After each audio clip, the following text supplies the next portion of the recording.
Hello, beloved. Thank you for joining me today. Today, I'd like us to look at something from the book of Daniel, chapter 1 and verse 8. Daniel, chapter 1 and verse 8. It says, "But Daniel purposed in his heart that he would not defile himself with the portion of the king's meat, nor with the wine which he drank. Therefore, he requested of the prince of the eunuchs that he might not defile himself." I take it again. But Daniel purposed in his heart that he would not defile himself with the portion of the king's meat, nor with the wine which he drank. Therefore he requested of the prince of the eunuchs that he might not defile himself. Now this is so amazing, because at this point in time the king had given an instruction for them to be well fed. And the Bible says that these people were actually brought from Judah. And the king actually wanted to test them because he wanted them to serve in Babylon, the kingdom of Babylon. So they had to be well fed before presenting themselves unto the king for testing or for examination. But the Bible says that Daniel purposed in his heart that he would not defile himself. It means that Daniel saw the meal as a meal that was going to defile him. And the Bible said he purposed in his heart. It means he made up his mind. He was resolute. He said, "I'm not going to do this thing." Now, the good thing is this. In verse 9, the Bible says, "Now God had brought Daniel into favor and tender love with the prince of the eunuchs." So you see, when Daniel made that request, the request was granted him. The reason is because he had purpose in himself. Now, I believe God was excited and God was pleased with the decision Daniel had taken. Amazingly, at the end of everything, in verse 19, the Bible said, and the king communed with them. And among them all was found none like Daniel, Hananiah, Mishael, and Azariah. Therefore stood they before the king. Verse 20. And in all matters of wisdom and understanding that the king inquired of them, he found them 10 times better than all the magicians and astrologers that were in all his realm. Verse 21.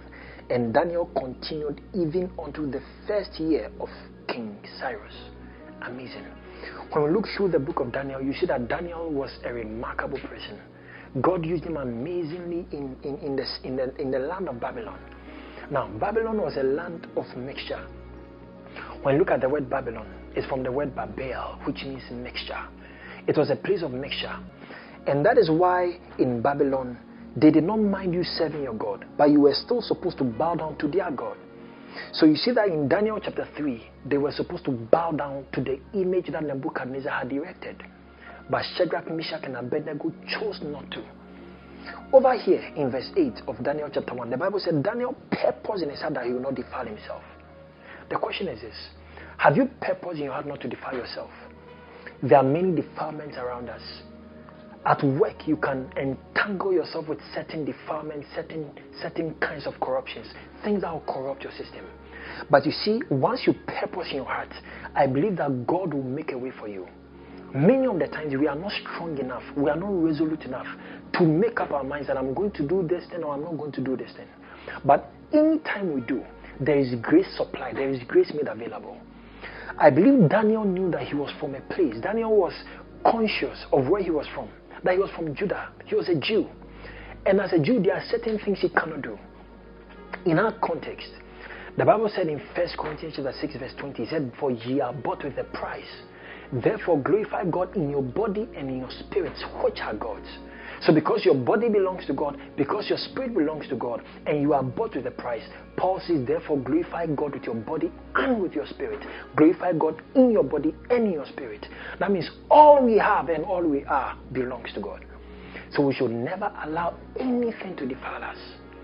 And that is why in 1 Thessalonians chapter 5 verse 22, Paul said, abstain from all appearance of evil. Choose today not to defile yourself. That's what I want to admonish you.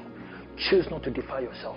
Anything that will produce any kind of defilement in your life, stay away from it and purpose in your heart not to defile yourself. God richly bless you, and thank you for joining me today. I'll see you same time in our next session. God bless you.